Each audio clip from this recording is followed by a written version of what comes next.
Here is your daily dose of the Ultimate Sales Machine coming to you from the new edition.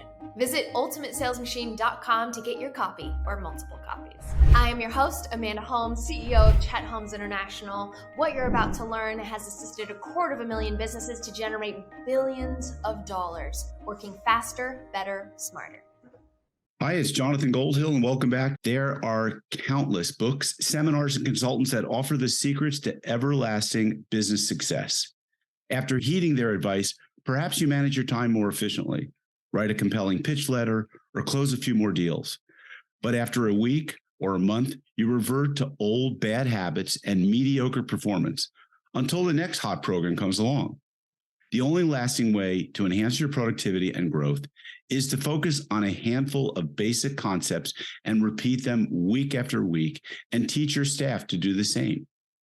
The Ultimate Sales Machine, one of the best-selling business books of all time, was first published in 2007 by legendary sales expert Chet Holmes. In this book, he explained how to tune up virtually every area of your business systematically with just a little disciplined focus.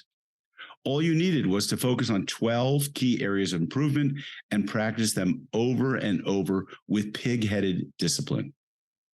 Amanda Holmes breathed new life into her father's classic advice by adding new content and adjusting it to today's environment. Amanda is the CEO of Chet Holmes International, which has worked with over 250,000 businesses worldwide. At age 24, she inherited her father's multi-million-dollar enterprise, which specialized in helping companies double their sales. Amanda, welcome to the show. Thank you so much, Jonathan. All right. Let's start off with that letter. Everyone's talking about the foreword, Dear Dad. I hear it's made some men, grown men, I should say, cry. And I can tell you, for one, I am one of those. I cried when I read that letter, and that is what had me reach out to you. Of course, I'm very familiar with the book. I read it long after I had read many other business books, but it seemed like the Bible for sales, for marketing, for time management. And can you tell us about what you wrote? So I inherited the business with no real succession plan, which was a bit crazy considering my father was diagnosed with cancer 11 years ago, and he spent 352 nights there and never once a night alone. So it was between me, my mother, and my brother. So I spent easily 100 all-nighters with him, and yet he never sat me down and said, Amanda, here are my businesses. Here's who runs my businesses. Here's what I'd like to see for my businesses. We never had that dialogue. After he passed, which I was very close with him, so it was utterly devastating for me. He was my hero. After he passed, then they didn't know what to do with me, a couple hundred staff, so they made me chairwoman of the board. And I didn't really want to be there. They didn't really want me there, but we were just stuck in this situation. And the only way that I really learned my father's business was just like all of our clients. I watched his videos over and over again. I read his book over and over again, and I read his emails. And one night before the manuscript was due, I wrote the new edition of my father's book. It took me 4 years. So one night I found this email where he said that he had generated more wealth in the last 6 months than the prior 8 years combined. And it was because of this one thing. And I went, I've hit gold. This is it. So I called it the encore my father never got to give on how to live a rich and full life. Because in the last year or so of his life, he really changed his modus operandi, just how he viewed the world and his purpose in it, and how to be more at peace, because my father was extremely driven. So when I first inherited the company, I thought, I don't want to just bury myself in an early grave right next to my father at 55. Why would I want that same fate? I watched him go through it. Thankfully, I had a mentor who's an Indian saint. I call her Guruji. She's the founder of Divine Bliss International. And she was the one that said, you could step in and you can be CEO. And I'd look at her like, you've got to be kidding me. I was a singer-songwriter prior. Just released my 4th record. I was touring. I'd gone to music school. She's like, yes, you can step in as CEO. And she said, but you can do it differently. you can approach it differently. And what she taught me was the same thing I found in the letter. And so when I first stepped in as CEO, I started running webinars where I would sell. It would be me. I'm 26 years old. I have 400 CEOs in the room, and I'd be teaching you how to double your sales, right? It was, I don't know where I got the best to do this. It was insane. One day I had finished a webinar and I didn't sell anything at the end of the webinar. And I was a bit down, and I saw my guru and I bowed and I said hello. And she's like, "You seem sad." I'm like, "Oh, no, I'm okay." She said, "No, what's wrong?" And I said, "I just did a webinar and I didn't close any business." And she went, "Close?" She's an enlightened being. It's not like she really knows the sales vernacular. I'm like, "Close like a vice. You win their business." And she looked at me like, "Why would you ever want to put pressure on somebody? To put pressure on them means you're putting pressure on yourself, and pressure steals the pleasure from life. Why wouldn't you, with all those people on a call, why wouldn't you put a seed in the ground and let it bloom? And when you put that seed and let it grow, you have enough people to build an orchard. And then when you look at that tree to grab the fruit, you could approach it in one of two ways. You could either go up, take an axe, and with force and pressure and anger and manipulation, you could cut off a whole tree branch just to grab that one piece of fruit. Or you could look at a tree and be so grateful that it has such a beautiful bounty. You could be humbled by its beauty and then lovingly pluck an apple. So then you have two apples. Both you have gotten the apple, but one was in anger and pressure, and the other one was in humbleness and gratitude. And that one that's in gratitude will be the sweetest apple you've ever tasted, but the one in pressure will steal the sweetness from every bite. So I found that metaphor that my guru gave me, something clicked in my head. And after that, we doubled our clients multiple years in a row. I increased our conversion rates by 1,100%. I increased our leads by 1,176%. It completely shifted me from feeling I needed to do things in pressure and manipulation into I can just be me and enjoy myself and be humbled and grateful for the opportunity to serve. And that was exactly what I found in the letter that my father had written about how he had generated more wealth in 6 months than the prior 8 years combined. That's amazing. What a beautiful story, and how it's come full circle. And let me just back up. What was it like to grow up the daughter of Chet Holmes? And did you have other siblings? And so tell us a little bit about that childhood. Yeah, I have a brother. He wasn't really interested in the business so much. Brilliant. I tried to get him so many times. I think he worked for us for a couple of months, and he wrote some of our most successful campaigns. He's a storyteller like my father's and a brilliant writer.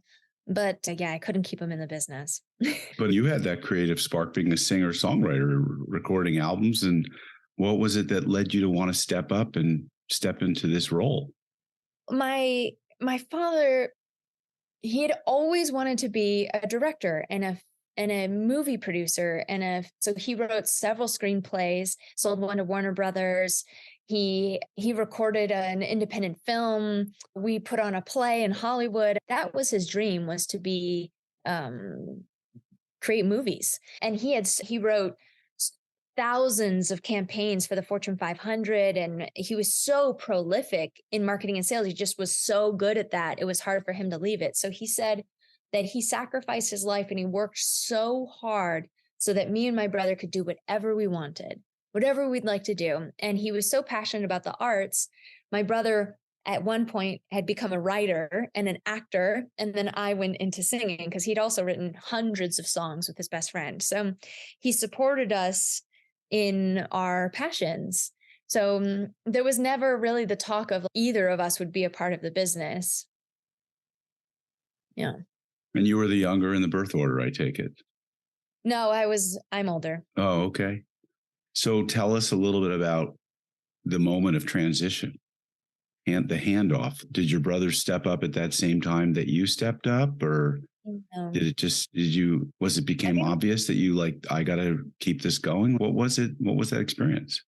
I hired and fired 4 different CEOs, a president, a CFO, a CMO, a CTO, all just trying to fill the void of my father. It's a personality brand, Chet Holmes International, right? And it's not as if he was in the day-to-day. He hadn't been for years, but it was as if it was a body and all these moving parts. And without my father, it was missing the heart. So none of the parts felt like they could work anymore because it was missing him. Mm. And my guru just kept telling me that I could step in. And I really thought that she was bonkers. And I just kept trying to pull in all of these other people.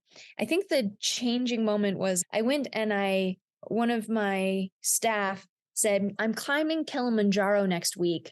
I think you'd really like it. Would you like to go? And I looked at him like, yeah, maybe. When are you leaving? And this was on Thursday. And he's like, I leave on Monday for Africa. And I was like, okay, how much time would I have to tell you if I'm going to go or not? He said, I would need to know in 24 hours. I didn't realize later on, I found out that he was joking. He didn't actually think I'd say yes. And then I said yes. So then I went and climbed the largest freestanding mountain with 72 hours notice. And he was like, no training, no prior training. Okay, that's great. But I worked out a lot, but as I started, I realized, I don't know much about altitude sickness, but people that smoke. Oh, you do? Yeah, sure. I'm a skier, so I know altitudes. Okay. So what I didn't know, so I worked out a ton, but what I didn't know is that smokers have a much easier time in altitude because they're used to restricted breath. Okay. Whereas me, I'm a trained vocalist. So breath for me, I've studied this at that point, it had been 15 years of vocal lessons and I just gone through my yoga teacher training. So I breathe much deeper than the average person. So when I got there, I was devastated on day one. Like I had such a hard time, headaches and nausea and interesting. And and I barely made it to the top. And that's a whole story in itself. But after that, I realized that things that feel completely insurmountable and impossible can be achieved just one step at a time.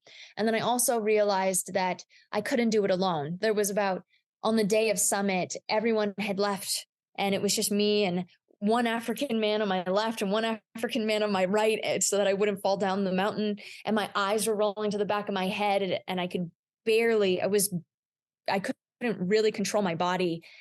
And I realized that I never would have been able to summit without the help of others. And I realized that I would never be able to take over the company without help of others, and to be grateful and humble enough to accept the help from others because there's plenty of staff around. I just needed to lean on them. And I had never really leaned on others before. I'd always just been a rogue one-woman army. That metaphor really helped me come back. And I was like, okay, let's do it. So I let go of the current CEO and I stepped into CEO. And that week, man, everything went wrong. I got served papers for a lawsuit. My CFO came to me and said that we were in transition. We'd spent $500,000 on Salesforce, but he didn't think that it was a good time to go into Salesforce. So we should just cancel that contract and just stay without a CRM or go back to our old CRM. And then that same week as well, the merchant servicer shut down my account. So I couldn't pay the hundreds of staff. And I'm like, what's a merchant service company? I didn't know what a CRM was when he was asking me, should we go to CRM or not? I was in over my head, but I had just climbed Kilimanjaro. Amazing. What it's worth. And here we are 8 years later. I've been CEO for 8 years. Incredible. And do you see yourself more in the visionary role or in the integrator role, to use terms that popular with EOS, you're probably familiar with? Yes. Which role are you? Which hat do you wear? I'm similar to my father in like the visionary. I love to innovate. And that's what I spent the last 4 years working on with the new edition of my father's book. So my father came out with all these concepts before the internet. He was so before his time. And he was doing content marketing from radio ads. Right. Nobody was doing that at that time. You know? So I had to reinvent everything that he did. It's all the same strategies. Those are timeless. It's just the tactical implementation of them. So what he did on radio, I've proven in Facebook ads. And what he did on fax machines, I'm doing in Instagram DMs. What he did on voicemails, I'm doing on ringless voicemails. So all of the concepts are still the same. It's just the tactical shift that needed to be implemented. So I'm definitely more of the visionary, and I surround myself by integrators so that we can get the visions into paper and into dollar signs. That's amazing. Yeah. He reminds me of people from a different era. Dan Kennedy, Bill Glazer, the direct marketing sales letters that were all too popular back then. Yes. So All right, let's talk about the strategies. There used to be only 7 different marketing mediums 10 years ago that companies would deploy. Today, it's double that with 13 different marketing mediums. We're doing double the work for a fraction of the results. So what's changed over the last 10, 15 years that we should know to assist us in the next decade of business innovation? Like you just said, right? So the amount of mediums that we're on has duplicated, not to mention 15 years ago, social media wasn't really a thing either. And now we have 3.8 billion social media pages, all putting out content all the time. So if you felt like, my father used to call it the clutter factor, people see 40,000 commercial messages a day. If that was if just businesses were able to put out their message, just on Facebook alone, 4 years ago, there were 3 million advertisers. Today, there are 9 million advertisers. So the B2B landscape of commercial messages has tripled.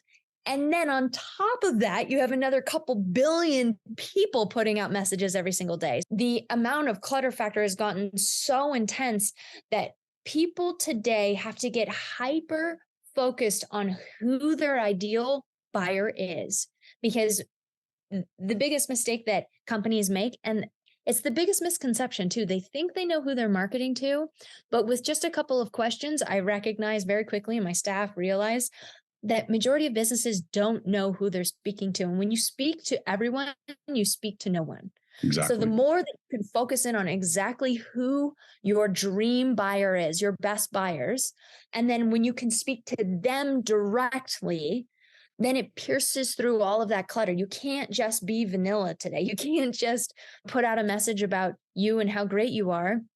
You have to get in the shoes of your prospect. You have to understand what they're talking about at their dinner table, what they're talking about on their Monday morning meeting with all of their staff. You have to know what are the problems that they're facing on a day-to-day basis, because if you can speak to their pain better than they can articulate themselves, they believe that you have the solution. So messaging is critical in that, but you have to know who you're speaking to first. So it's getting hyper focused. So when you get hyper focused, then it's just, as my father taught, right? Mastery isn't about doing 4,000 different things. It's about doing 12 things 4,000 times. So just refining who is that best buyer. What is the education-based marketing I'm going to do to them to build that trust and respect? And then where am I going to give that message so that they get it the best? Because we're on double the amount of mediums today. And so much of it is just a waste of time and effort because so many businesses put their message out on a place.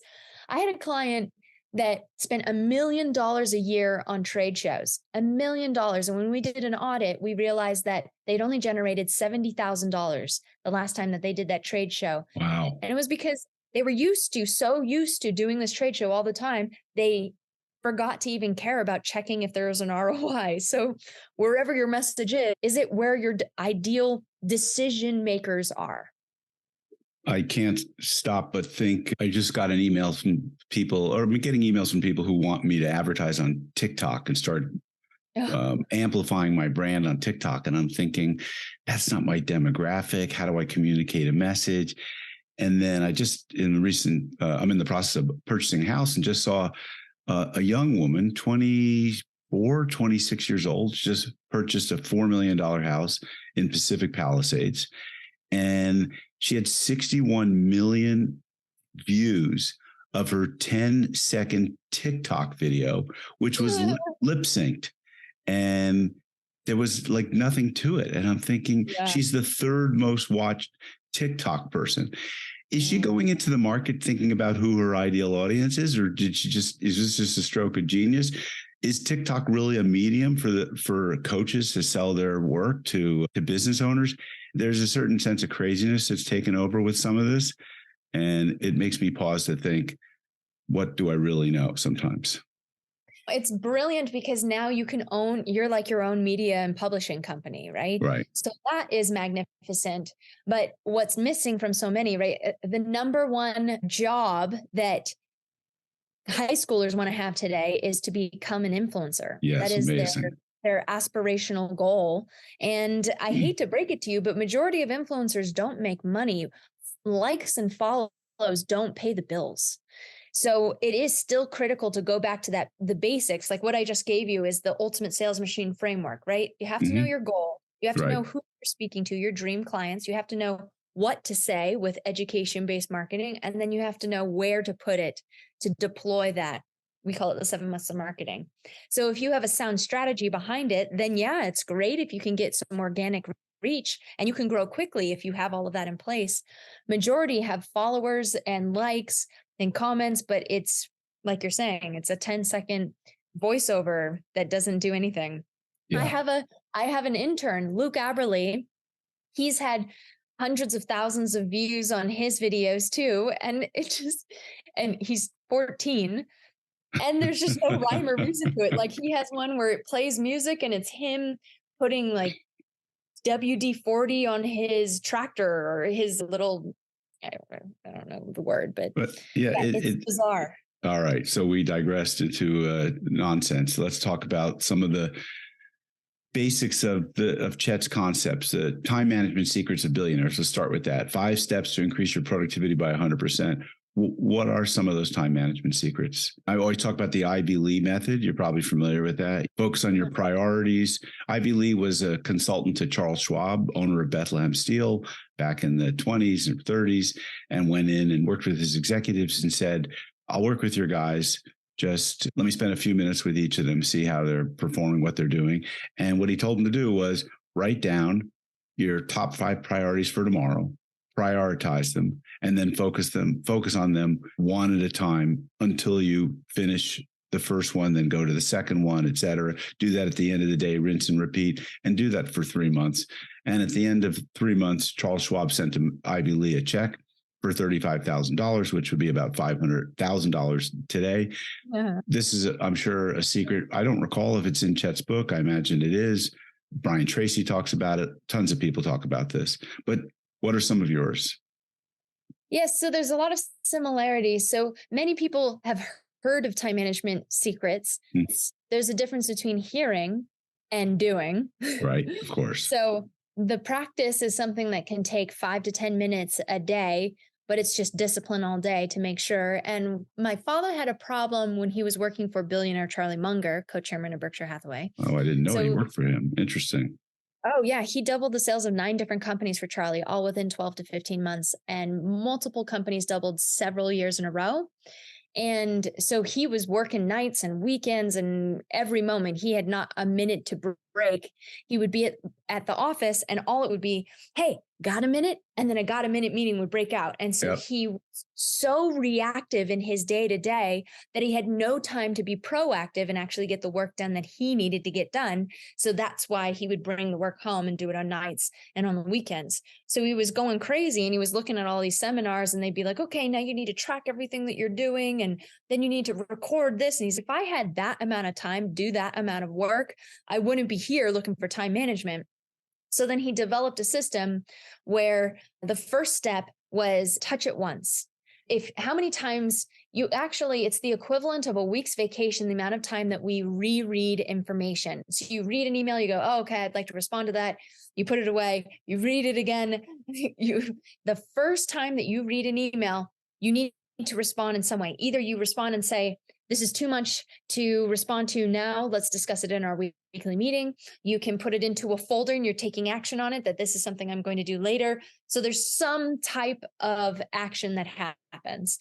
That's the first step. Touch it once. Right. The second step is to list your top 6. So like you're saying, you don't want a ton, because if you have 24, then you'll just happily check off and get that dopamine hit that you've checked something off of your list, but it's not the ones that are most important. So at least the top 6. Then the third step is to actually take those top 6 and insert them into your calendar. So let's say you start at 9 a.m.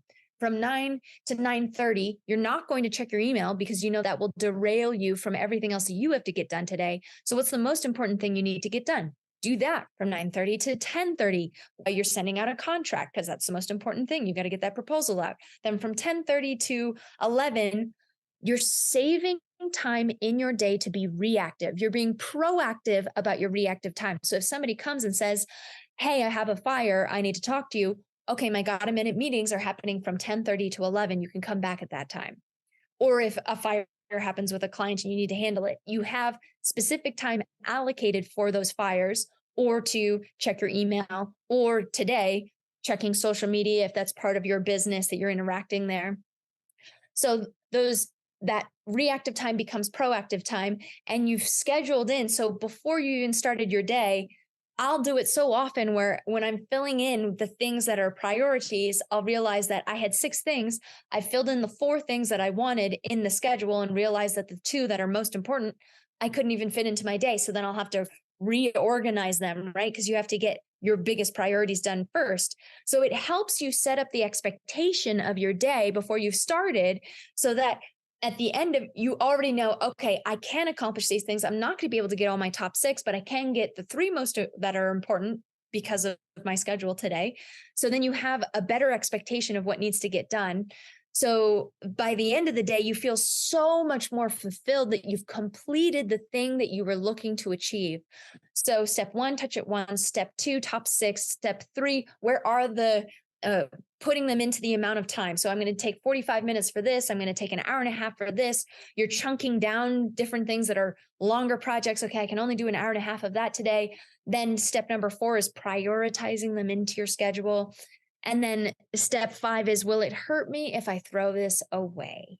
Because 80% of files that we file away are never referred to again. So that's for all the hoarders on the call. I like that one. That's my favorite. I hadn't heard that one. Some of these are reminiscent of David Allen's Getting Things Done, which I read many years ago. And I think these are practices that I practice, probably not being as driven as Chet, I'm sure, which is so interesting to learn that he was an aspiring Hollywood guy doing all this other work on the side. You'd think that the book and what he was doing in his workshops and work with Tony Robbins in his late in his career, you'd think that'd be enough. But I guess it wasn't enough for him. So pretty amazing. But I think that's great. I love that last one about throwing things away, because it is hard to throw things away. You want to hang on to them, and there's really no use to them. All right. Let's talk about some of your thoughts and Chet's thoughts on doubling sales. You have one of the things that you have, I think, is the fastest, least expensive way to double sales. Yes. I think you call it the Dream 100. What is that all about? Yes. So this one strategy has doubled the sales for more companies than any other. The Dream 100 was invented when my father was first given a list by Charlie. He was given a list of 2,200 advertisers that he was selling, or companies who was selling advertising in a newspaper. Mm-hmm. They gave him 2,200 and they said, okay, go cold call these 2,200. He looked at the list and went, that's a lot of cold calls. So he did some research and he analyzed and he realized that 95% of the marketplace was purchased by only 167 of those 2,200. So instead of going after all of them, that spray and pray, he led an intensive Dream 100 effort. That's where Dream 100 was invented, but it was a Dream 167. So at that time, it was very focused. So one week he'd send out a direct mail piece. The next week he'd follow up with a cold call. The next week he'd follow up with an email. Then he'd just send another direct mail piece.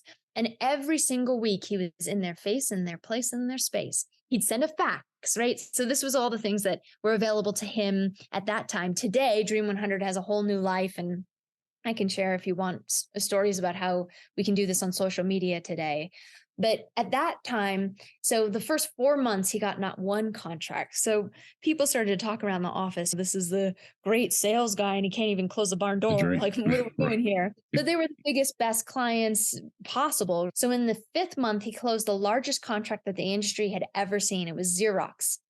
And he brought them in. And then because of that, all the others he had worked on, he got a 28 more. That doubled their sales right there. And every year they continued this Dream 100. That's how they doubled multiple years consecutively in multiple different companies.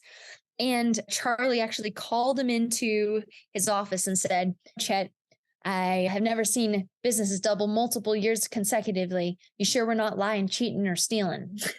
That's great. He actually had to ask my father because of the growth.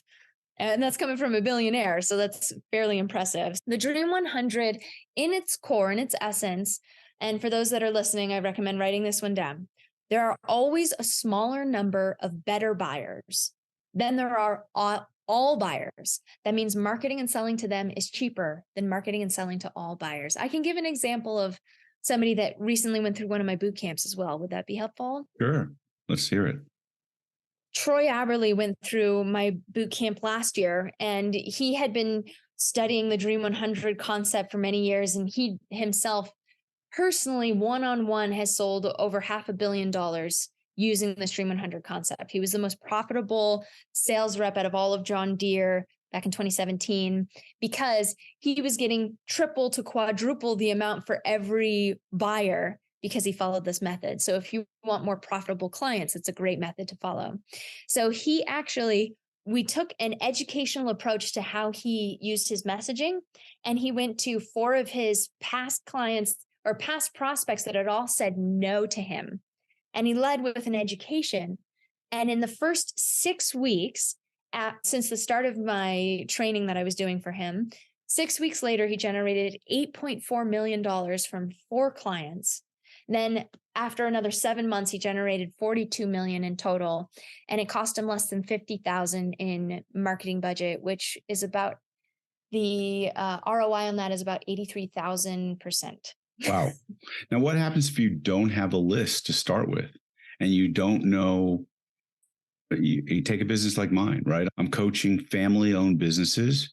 Now, it's not easy to identify and develop a list of family-owned businesses. Of course, I could find the largest family-owned businesses, but those are not my prospects. So you end up, and I think a lot of coaches do this, they end up marketing to the world, trying to communicate and educate and use a sort of a pull-through marketing strategy, but you don't have a list. So there's a couple of different ways. One would be to go back to all of your clients that you currently have, and I would ask them, who are the influencers that they follow online? Mm-hmm. Are there any associations, clubs, Facebook groups, LinkedIn groups that are where family businesses congregate? Mm-hmm. I would also ask them, where do they spend their time online? So I'd be curious, do the clients that you have spend time on TikTok? Ask them, because if they're there, the chances of the others being there is more probable. But if they're not, then you've already used your use case. So I bet you asking them, they would be able to identify at least some kind of association. I know that there's associations out there. So if they don't tell you, then I would go and start researching what are masterminds that are based on family-owned businesses? Are there publications based on family-owned businesses? Are there Facebook groups on family-owned businesses? I'm sure they're out there, because there's niches for freaking things. Stay-at-home moms that have decided to run businesses that sell jewelry. It's like, okay. So yeah, I would go to the influencer of your decision makers. That's how I would do the Dream 100. So you'd identify, maybe my father taught Dream 100 because of all of the mess out there today. I even tried to get people, what is your Dream 1?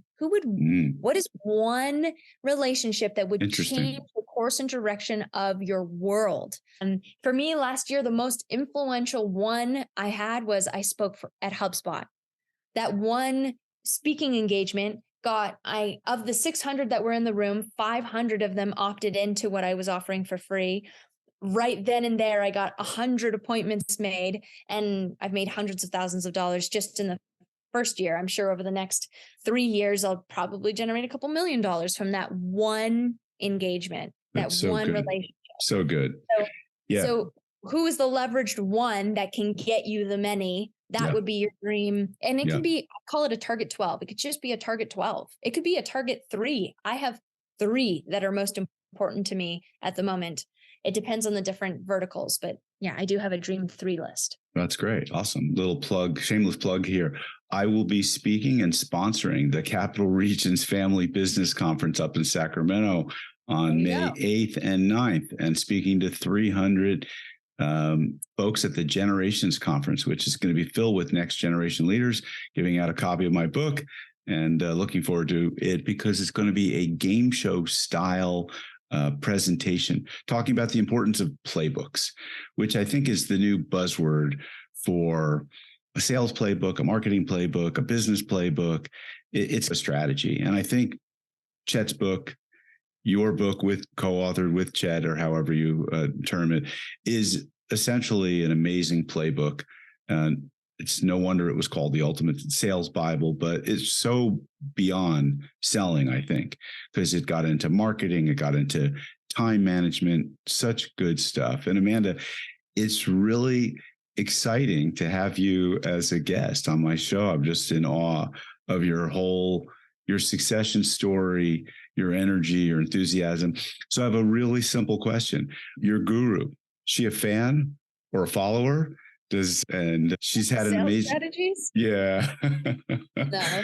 No, of course not. But she's had an amazing influence. It's almost like Huge. she's like like a parent or a mentor to you. And I think it speaks to the concept of, if you're going to be a disruptive successor, if you're truly going to take the business in 2 to 10x your family's business, or you step into any business as an entrepreneurial leader and you're going to 2 to 10x that business, you have to disrupt the status quo. You have to bring something new. You have to reinvent the product or service or upgrade it. You've got to obviously leverage technology. Marketing methods, like you've talked about, have changed. So there's so much that comes into play. So is there a single piece or several pieces of advice you might give a disruptive successor, a wannabe person who's wants to take over the family business? Maybe the parent or predecessor is holding on to the baton too tightly to let go. Or maybe they've just stepped into it and it was unexpected and here they are. Any advice you'd give them? Ask a lot of questions. Be humble and willing to learn. Honor what has come before you. Recognize that it has been successful because of aspects, and highlight those aspects and hold them true and dear. Recognize that you are a completely different person from the person that brought it to where it is. And what are your strengths and how can you work towards them? And it is a transition and it takes time to bring something from what it was to what it can be. So at first, I used to really honor the people that my father respected and put around him, and I held them on a pedestal. And what I've come to find over time is that my father was a fighter.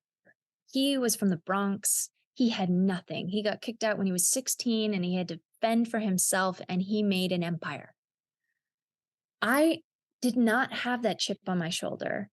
My father gave me anything I needed to be able to get done what I needed to get done. So because of his support, I produced 4 records. I was able to go on tour. Like, I had the same determination, but here he provided me with the resources to be able to make that happen. So it was a very different energy. So he surrounded himself with people that would argue with him because he liked to fight. He was a fighter. I am a lover. I don't like to fight at all. So I found it very disturbing when I tried to interact with his team. And it took me 6 to 7 years of being CEO to really hone in on what is my culture and honoring those that came before and recognizing some that could stay, but then also seeing that this is the way that I'm going to have to continue this business because my father's no longer here. So we still teach the same methodology. It's just the intention is a little bit different. He did everything in pressure. I'm not going to do it in pressure. I had to change our methodology from double your sales. I'm sorry, if doubling your sales is going to kill you, if it's going to make you sick, if you're not going to be able to have time with your family because of that, I'm not interested in it. Our mission is to simplify growth so that it's easy and effortless for leaders so that they can have longevity in their lives and experience an abundance that is holistic. And so everything I do is, how do we simplify? How do we make this easy, as easy as possible? My culture has changed dramatically in the people that I surround myself with. I'm very collaborative. I recognize that I am the youngest one in the room majority of the time. I'm surrounded by baby boomers in my clientele, who I speak to, when I'm on stages, in my staff, and that's okay. And I don't have to have all the answers because I don't. My father innovated his way through it. He had all the reps. I don't have those reps. So I have to rely on my team, and I have to be inquisitive, and I have to ask the questions. But at the end of the day, it's still my intuition to make those decisions to move forwards. So my culture is different, but we still teach the same and we still honor him. So there's a blend there of, yeah, I think I said it. So first is ask lots of questions. Mm-hmm. Second is, while still honoring everything that's been there, respect what has worked and keep that, and then recognize that it takes time. And then what are your strengths, and what can you bring to the table working to your strengths so that it can be innovated? Love that you could remember those 5 points. That was amazing. So I've lived them. You've lived them, and you spoke like a true disruptive successor. I was watching your eyes. You were looking up as you were like channeling, like, what are these things that I need to communicate to that disruptive successor who's listening to this podcast and figuring out, how do I like step into my own shoes and my own greatness? And I love the part about your dad being from the Bronx and being a fighter. I totally get that. I'm from New York. And there's a little bit of that Michael Jackson, I'm not a fighter, I'm a lover type of thing. But like, you embraced a whole new culture in your organization. And yet you've kept the integrity of the materials that you're teaching, and you've just refreshed them and updated them. And you're delivering them you're delivering them differently. So I think the favorite part of what we talked about, or so many favorite parts of this call, but I love when your guru told you about the pressure thing, because I learned many years ago, people buy for their reasons, not yours, and on their time frame, not ours. And so that story you told about the tree, it just put it into such an elegant framework. And gurus, especially from India, who have a lot of sage and wisdom and time to communicate these stories, the power of selling through story is so important. I'm sure you embrace that. It's a huge part of your everyday. It's been such a pleasure to have you on this call with me today. Yes, thank you so much, Jonathan. It's been wonderful. All right. So what's next? What if there's some giveaway, takeaway, call to action? What would you like to share with people? I usually recommend getting the book. Yes. UltimateSalesMachine.com. You can get it. There's a bunch of great bonuses there. There's actually a checklist, the 47-point checklist on how to find your dream clients. You had said, but how do I find that list of the Dream 100? That it's there, and it's a great just step by step on how you can find those dream clients. So I recommend going there and getting that book. We've assisted our clients to generate over $2 billion in revenue. All of that wisdom you could get for $17. I don't know if there's a better ROI there, but if you really don't want to buy something, I guess you could get chapter 4 for free, but I recommend the whole book. Awesome. And if anybody wants to find me online, I'm everywhere, but I spend the majority of my time on Instagram. And Amanda Holmes was taken by some woman that won't use her Instagram, so I had to go with Amandita Holmes, which is my salsa name. So Amandita Holmes. That's pretty funny. All right, folks. You know the drill. If you got some value from this, first of all, pick up a copy of the book and check out Amandita Holmes on Instagram. They have boot camps, workshops, some seminars, I'm sure. You know the drill, though. If you like this show, share it with others. Give us a good rating on your podcast listening application of choice, and stay tuned for future episodes. Thanks. So here's the deal. I am so grateful to Chet Holmes for all that I've learned, but it's actually Amanda Holmes that taught me the exact strategies that I needed to create $42 million in 7 months. I was so reignited. I asked Amanda, is there any way I could come and work alongside you and help your clients be able to get results like I just got? Hi, I'm Troy Aberley, now the Executive Strategy Officer at Chi. It's a privilege to see this wonderful woman lighting up the stages with actionable strategies and creating immediate results. It's hard for me to imagine that you could get anyone else better at your event than Amanda because of the impact that she can create. Who knows if Amanda is even available for your event date? Go to chetholmes.com/speaking and check out her availability. This could be the event that could change your life just as it did for me.